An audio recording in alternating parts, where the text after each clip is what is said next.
Saudações, irmãos de armas. Defeitos. O que são, por que acontecem, como evitá-los. Tá curioso? Vem comigo.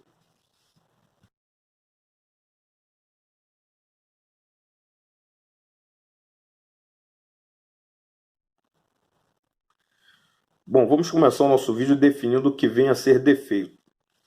Defeito é uma deformidade, é uma imperfeição. Ou seja, é um evento que foge a um padrão pré-determinado. No caso das armas que nada mais são do que ferramentas, esse defeito ele pode ser estético ou funcional. Então eu pergunto, como determinar se algo é ou não um defeito? A partir do momento que nós estabelecemos que o critério é um processo comparativo, eu vou comparar uma determinada arma de fogo inicialmente com outras armas do mesmo modelo e do mesmo fabricante.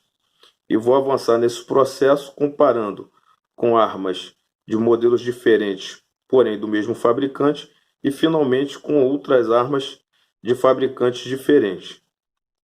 Em identificando uma incompatibilidade, eu poderia afirmar se é ou não um defeito. Falando do defeito estético, o defeito estético ele possui duas características principais. A primeira é que ele é de fácil identificação. Você bate os olhos e já percebe que tem alguma coisa de errado. E a segunda característica é que dificilmente um defeito estético compromete o funcionamento da sua arma. Eu não estou dizendo que não compromete, eu estou dizendo que dificilmente isso vai comprometer. Então, vou pegar aqui um exemplo. Eu não sei se a imagem vai conseguir captar, mas este aqui é o cano de uma G25 380. Dá para perceber as marcas no cano devido ao uso. Esta pistola está com mais ou menos 2.500 disparos. É uma G25 geração 3, tá? Aqui eu tenho o cano de uma G19 geração 4, que está com aproximadamente 800 disparos. Notem que não há marcas no cano, apesar dela estar ainda com um número inferior à da G25, no caso mais ou menos um terço, não se observa nenhuma marca no cano ainda. Então, qual a conclusão que a gente pode tirar? Que houve uma evolução em termos de acabamento da geração 3 para a geração 4. Agora vamos pegar um cano de uma 19X que seria uma geração 5. Notem um risco aqui nessa direção e um risco aqui nesta direção do cano. Pergunto, quantos disparos essa pistola aqui tem? Menos de 50 disparos, ela deve estar com uns 30 e poucos disparos. Então, onde é que eu quero chegar? A marcação do cano, ela é natural. Com o tempo, com o uso, o seu cano ele vai ficar marcado. Tá? Não há como fugir disso. Porém, não se espera que com tão poucos disparos, o cano de uma pistola esteja marcado desse jeito. Então, eu posso afirmar que no caso da geração 5, no caso desta pistola, há um defeito estético. Comparando esta pistola com outras pistolas da geração 5, já há vídeos na internet sobre isso, a gente verifica que isso aqui está sendo recorrente na geração 5. Então, comparando a geração 5 da Glock com a geração 4, por exemplo, então a gente identifica esse defeito que eu diria que é um defeito de ordem estética. Ele compromete o funcionamento? Não. Ele não compromete segurança, não compromete a precisão, não compromete a confiabilidade do armamento, porém, indiscutivelmente, isso aqui é uma deformidade. Não se espera isso daqui de uma Glock. O defeito funcional, ele normalmente não vai ser tão óbvio de ser identificado quanto um defeito estético.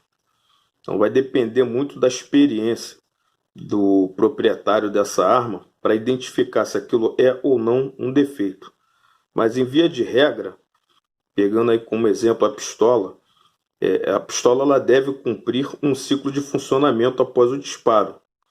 Ou seja, o destrancamento, a abertura, a extração, a ejeção, a apresentação, o carregamento, o fechamento, o trancamento.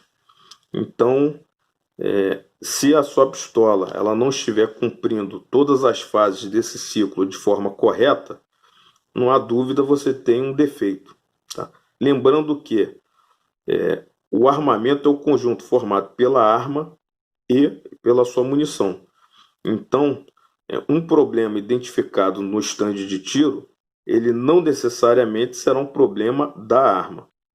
Tá? Ele pode ser um problema da arma, pode ser um problema da munição, ou pode ser uma combinação dos dois. Um problema tanto na arma quanto na munição. O atirador está pronto? Pronto. Ah, espera!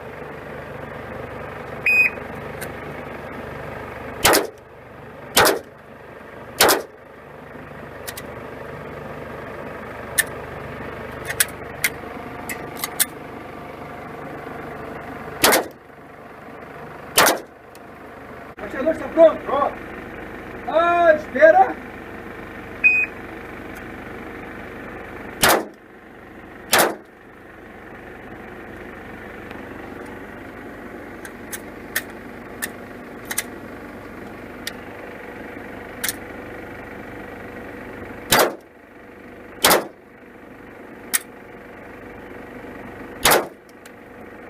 Tempo do atirador, 20,22.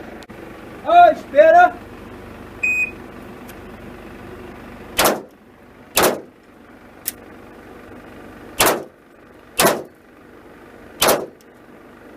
Tempo do atirador, 8,19.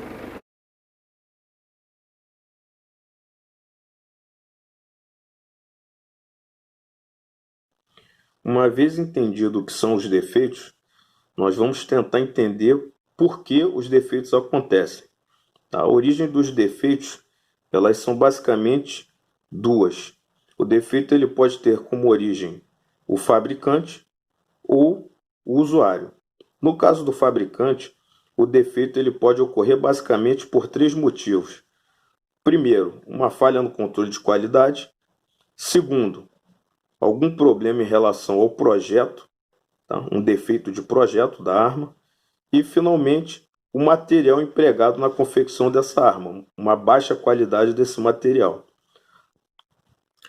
Falando do defeito que tem por origem o usuário, esse defeito ele tanto pode ser atribuído à manutenção, e aí, abrindo aqui um parênteses, pode ser devido à falta de manutenção ou à manutenção incorreta, fecha parênteses, ou devido ao uso. Tá? No caso do uso, esse defeito pode ocorrer devido ao desgaste natural do material, tá? O que está previsto, ou devido ao mau uso do equipamento, tá? Por uma questão de imperícia ou negligência por parte aí do usuário, ele acaba provocando uma avaria no equipamento.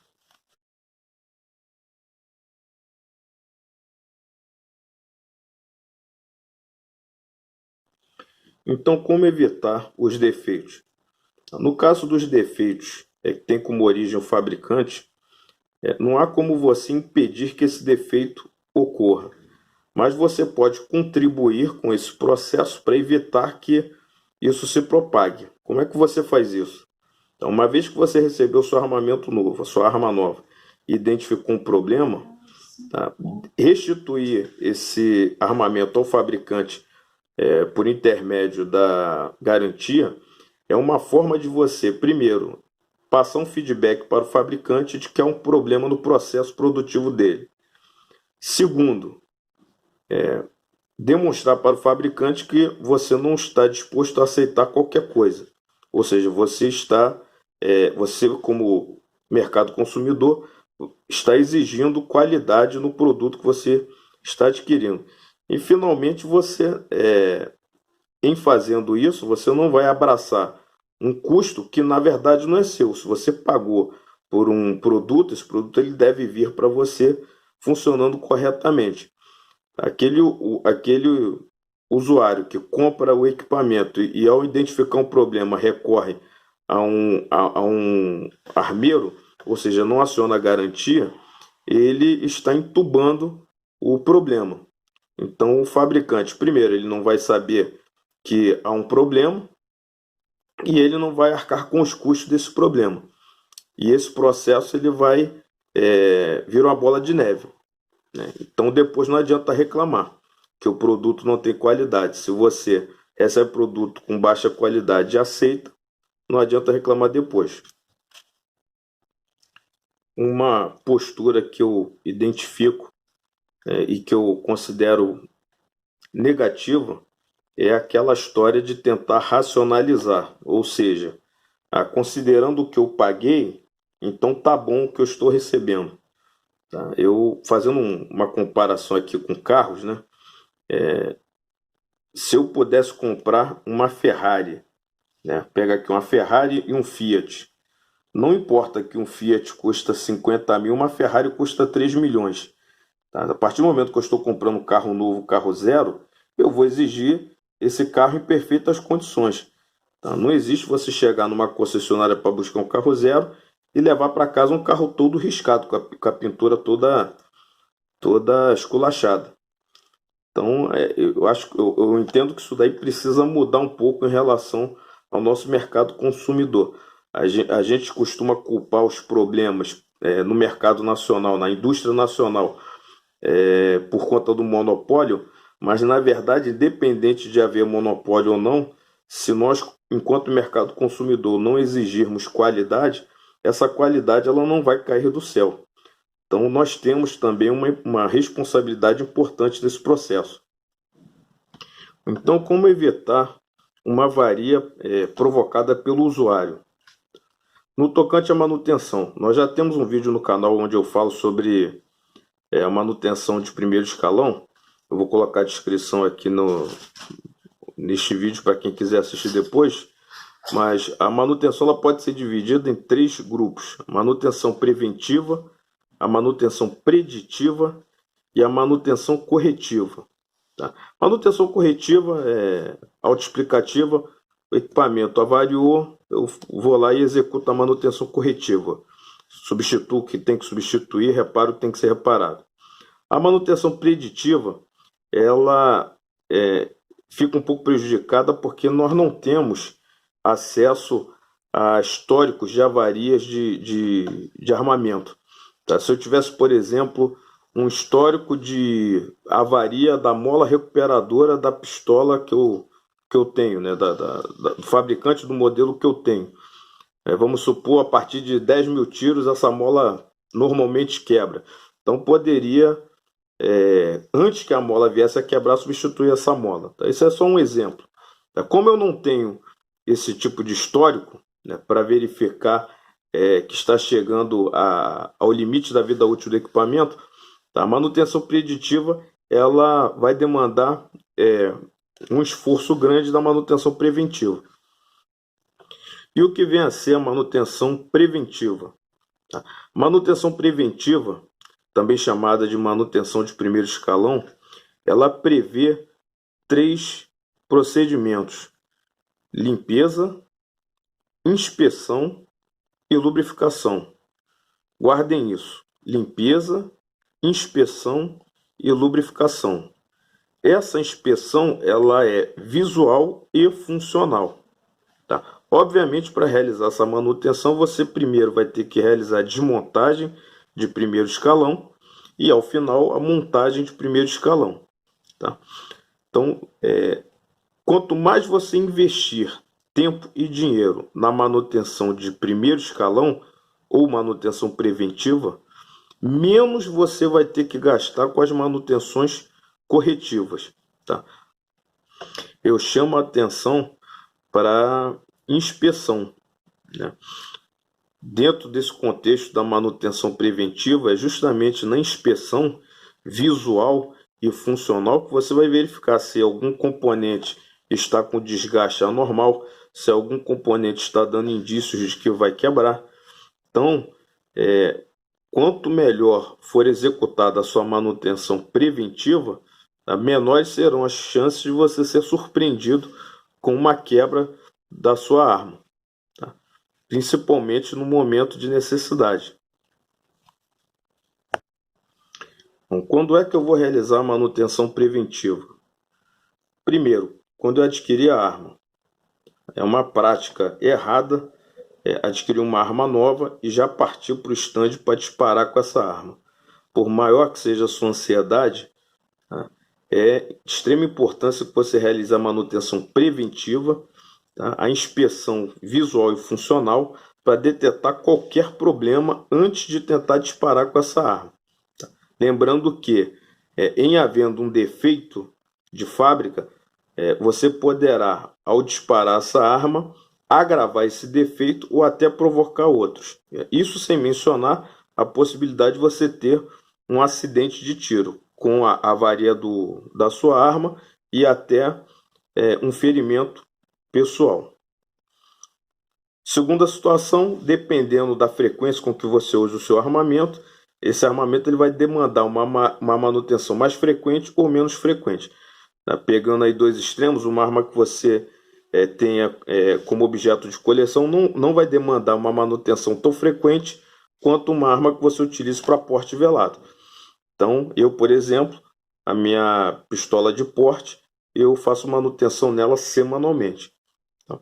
E, finalmente, a terceira situação seria qualquer evento que demande essa manutenção. Se a sua arma cair ao solo, se ela entrar em contato com lama, enfim, qualquer evento aí que ocorra e que coloque em xeque se o seu armamento está ou não funcionando corretamente, você executa essa manutenção preventiva para garantir a confiabilidade do seu armamento. Tá pegando aqui uma experiência pessoal, né? Em 2015 eu descobri que a minha pistola de porte estava com o percussor quebrado. Eu estava portando uma pistola que não disparava. E eu só descobri isso porque eu, numa manutenção preventiva, eu fiz o cheque do percussor e verifiquei que ele estava variado. Tá ok? Então, para concluir aqui o nosso vídeo, eu vou contar uma história rapidamente, uma história real. Um guerreiro, ele estava no stand de tiro, foi atirar com a pistola de porte dele e a pistola dele não atirava, nem com munição original, nem com munição recarregada. Havia um armeiro presente, o armeiro desmontou a pistola, e desmontagem de terceiro escalão, e verificou que a pistola dele estava com o percussor colado. Ao questionar o proprietário da arma como aquilo havia acontecido, como aquele percussor havia sido colado, o proprietário se lembrou que 3 anos antes ele teve uma quebra do contrapino da alça de mira e, numa tentativa de fazer um reparo de fortuna, ele usou Super Bond para colar a alça de mira. Então, resumindo, ele colou a alça de mira e, de quebra, colou o percussor da arma dele. Ele portava há 3 anos uma pistola que não disparava. Tá? Agora eu vou propor a seguinte reflexão. Imagine que esse mesmo indivíduo tivesse reagido a uma tentativa de assalto e tivesse sido morto. Então imaginem a cena dele caído no chão, morto, porque reagiu e a arma dele não estava funcionando corretamente, e a foto dele segurando essa arma no chão. Se essa foto mostrar uma arma de fabricação nacional, se essa foto mostrasse, né? No caso isso aqui só estou lucubrando, mas se essa foto mostrasse uma pistola nacional, com certeza iria haver um grupo para dizer, tá vendo, só tinha que ser da fabricante tal. Por outro lado, se fosse uma pistola importada, ia ter também uma galera para dizer, pô, tá vendo? E era da fabricante tal, hein? Onde é que eu quero chegar com essa reflexão? Toda e qualquer avaria de armamento poderia e deveria, na minha opinião, ser uma oportunidade de aprendizado.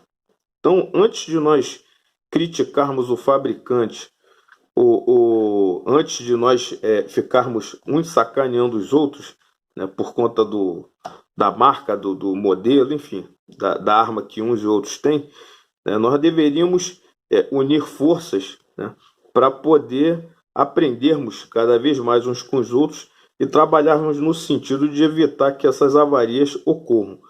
Tá? tenho em mente o seguinte: independente de qual seja o fabricante, independente de qual seja o modelo, o calibre da sua arma, tá? Ela é uma ferramenta, então ela está sujeita a falhas. Como eu falei anteriormente, falhas por conta de problemas do fabricante, mas também falhas por conta do usuário, tá? Estudos indicam que a maioria dos problemas ocorrem justamente por problemas do usuário. Falta de manutenção, manutenção incorreta ou uso indevido do armamento. Então, esse é o recado deste vídeo, né? Antes de culpar os outros, comece a culpar a si mesmo, tá? A responsabilidade pelo funcionamento correto do seu armamento é sua, ela é pessoal e intransferível. Então, se cada um de nós fizermos a nossa parte e nos ajudarmos, tá, nós vamos estar contribuindo para evitar que esses problemas ocorram no futuro. Tá ok? Era isso que eu tinha para dizer. Espero que vocês tenham gostado do vídeo. E até a próxima, se Deus quiser. Se passem para belos. Queres a paz, prepare-te para a guerra. Forte abraço.